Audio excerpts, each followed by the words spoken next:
Current electricity unit के इस part में आप पढ़ेंगे relation between current and drift velocity. आप देख सकते हैं कंडक्टर आपको दिखाया गया है जिसकी लेंथ L है और इस कंडक्टर का एरिया ऑफ क्रॉस सेक्शन कितना है, A है। और इसके दोनों एंड्स को बैटरी के टर्मिनल से कनेक्ट किया गया जिसका टर्मिनल पोटेंशियल डिफरेंस कितना है, V है। और इससे I करंट फ्लो हो रही है और करंट की फ्लो की डायरेक्शन इलेक्ट्रॉन्स के मोशन की डायरेक्शन के अपोजिट है। अगर इसमें per unit volume n electrons हों इस कंडक्टर में, means number of free electrons in unit volume of the conductor अगर n हो तो टोटल वॉल्यूम इसका कितना है, A इंटू एल। तो टोटल नंबर ऑफ इलेक्ट्रॉन्स कितने हो गए इसमें, NaL। तो इस पूरे कंडक्टर से कितना चार्ज फ्लो हो रहा है, Q अगर हम लें उसको तो Q इज इक्वल टू कितना हो जाएगा, NaL into E। Q is equal to NaL into charge of electron. इतना चार्ज इस कंडक्टर से पास हो रहा है। अब करंट किस पर डिपेंड करता है, तो किस स्पीड से ये पास हो रहा है, कितना टाइम ये ले रहा है, इस पर डिपेंड करता है। तो टाइम क्या होगा, distance by drift velocity. Electron किस वेलोसिटी से मूव कर रहे हैं, ड्रिफ्ट वेलोसिटी से। तो T is equal to L/VT इसमें आ जाएगा। अब इन दोनों से Q और T से हमें करंट मिल जाएगा। करंट क्या है, rate of flow of charge. I is equal to कितना होता है, Q/T। I is equal to Q/T। अब Q और T की वैल्यू इस एक्सप्रेशन में रख दीजिए। Q की जगह पर आप रखिए NaLe और T की जगह पर L/VT। तो I is equal to NeAVT आ जाएगा। This is very important relation. Current और ड्रिफ्ट वेलोसिटी का रिलेशन है।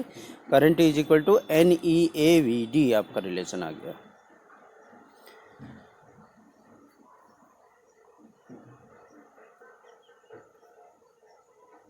एक बार और इसको समझने की कोशिश करते हैं। आप देख सकते हैं L लेंथ का कंडक्टर लिया है, इसका area of cross section A है और इसमें नंबर डेंसिटी स्मॉल n है, number of free electrons per unit volume. और इसमें Q कितना चार्ज फ्लो हो रहा है इस कंडक्टर से, NaLe। और कितने टाइम में पास हो रहा है, T is equal to L/VT। L क्या है, लेंथ ऑफ द कंडक्टर। तो यहाँ से हम करंट निकाल लेंगे। करंट इज इक्वल टू कितना होता है, rate of flow of charge, Q/T। दोनों की वैल्यू रखिए तो I is equal to NeAVT मिल गया। This is relation between current and drift velocity. Current and drift velocity. अब आ जाइए दूसरे टॉपिक में, ओम्स लॉ। ओम्स लॉ क्या है, किसी हम सेल के दो टर्मिनल्स को किसी रेजिस्टेंस के दोनों रजिस्टर के दोनों एंड से अगर हम कनेक्ट करें, जैसे कि डायग्राम में आपको दिखाया गया है, और इसके सीरीज में एमीटर को कनेक्ट कर दें, सीरीज में एमीटर को कनेक्ट कर दें और इसके पैरेलल में वोल्टमीटर कनेक्ट कर दें और इसमें वोल्टेज अप्लाई करें, पोटेंशियल डिफरेंस अप्लाई करें इस रजिस्टर के अक्रॉस, और उसके प्रोपोर्शनेट में कितनी, उसके प्रोपोर्शन में कितनी करंट फ्लो होती है इस रजिस्टर से, वो अगर ग्राफिकली देखें तो आपको ये डायरेक्ट रिलेशनशिप मिलेगा। आप देख सकते हैं V is directly proportional to I। Graph से भी वही चीज़ आपको दिखाई देगी, V बढ़ेगा तो I भी बढ़ेगा आपका, V बढ़ेगा तो I भी बढ़ेगा। आप देख सकते हैं I बढ़ रहा है V के प्रोपोर्शन में। So V is directly proportional to I। यही ओम्स लॉ है। और इसको इक्वलिटी में कन्वर्ट करें तो RI के बराबर हो जाएगा। R एक कांस्टेंट है जिसे कहते हैं रेजिस्टेंस। एक बार आप और ग्राफ को अच्छे से देख सकते हैं।